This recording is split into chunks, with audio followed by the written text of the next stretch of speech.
नमस्कार, NB news world में आप सभी का स्वागत है। मैं हूं धनेश्वरी देवांगन। अब खबरें विस्तार से।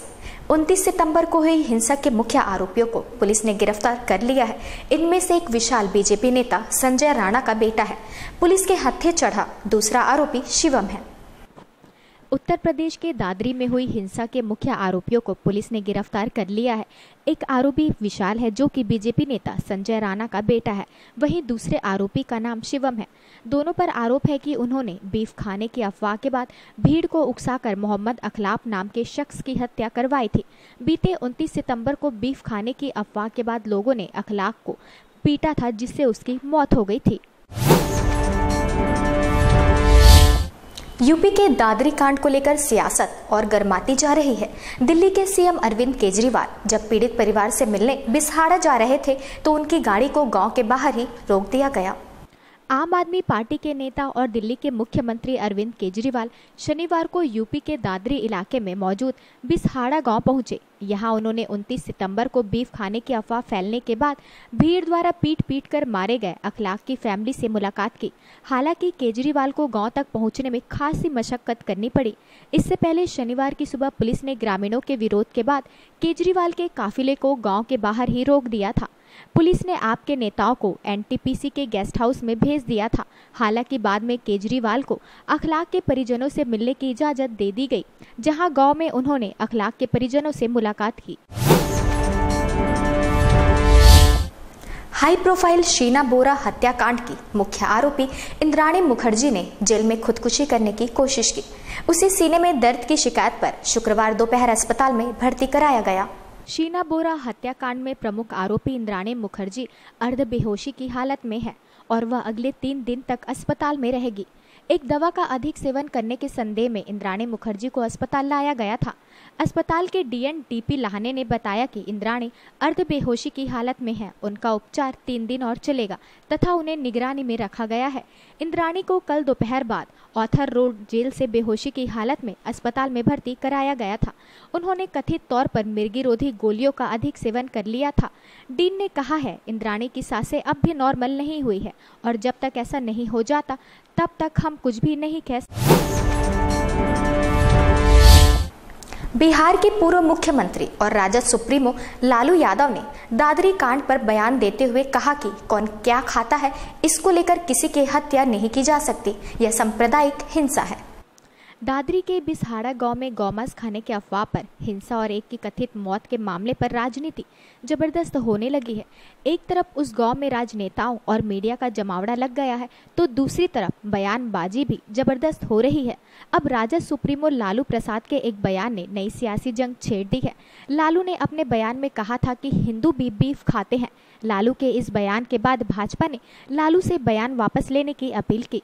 गौरतलब हो कि लालू यादव ने एक सवाल के जवाब में कहा, हिंदू भी बीफ खाते हैं, सभी मांस और बीफ खाते हैं, हिंदू भी मांस और बीफ खाते हैं, पर भाजपा और संघ इसे कम्युनलाइज करना चाहते हैं। उन्होंने आगे कहा कि मांस या गौमांस खाना अच्छी बात नहीं।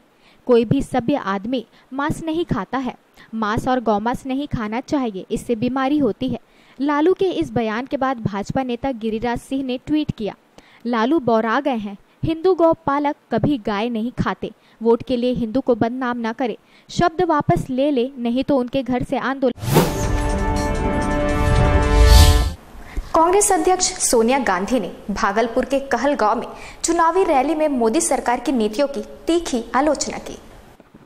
बिहार चुनाव की जंग तेज करते हुए कांग्रेस अध्यक्ष सोनिया गांधी ने पीएम नरेंद्र मोदी पर हमला बोला।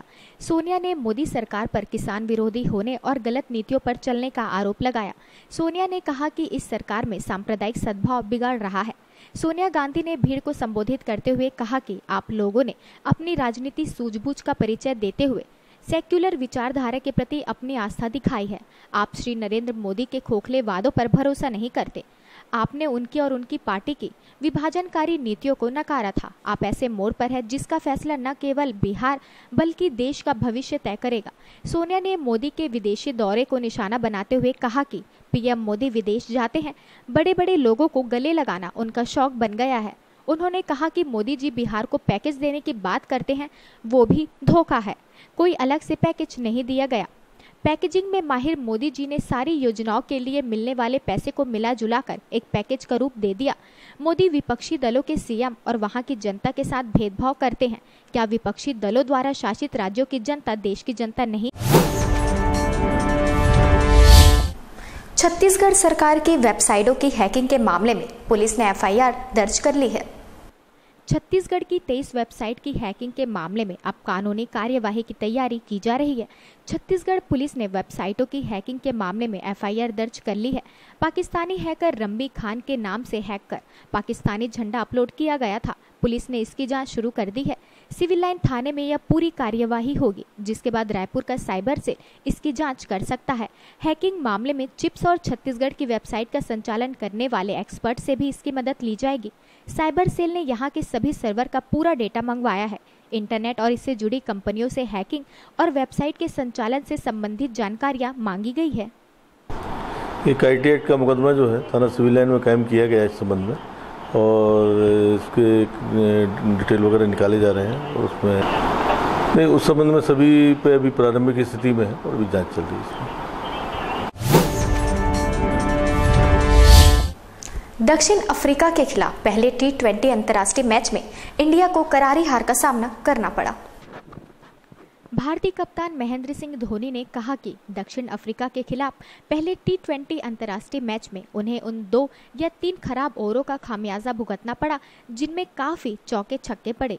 भारतीय बल्लेबाजों ने दक्षिण अफ्रीका के खिलाफ 199 रन बनाए, लेकिन गेंदबाज इसके बावजूद टीम को जीत नहीं दिला सके।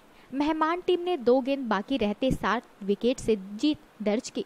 Man of the match JP Duminy ने स्पिनर अक्षय पटेल को 16वें ओवर में 3 छक्के लगाकर 22 रन दिए। धोनी ने कहा कि एक गेंदबाज के लिए एक ओवर में धुनाई के बाद मजबूत वापसी जरूरी है, लेकिन ऐसा नहीं हुआ। ताज़ा तरीन खबरों के लिए बने रहिए हमारे साथ NB न्यूज़ वर्ल्ड में।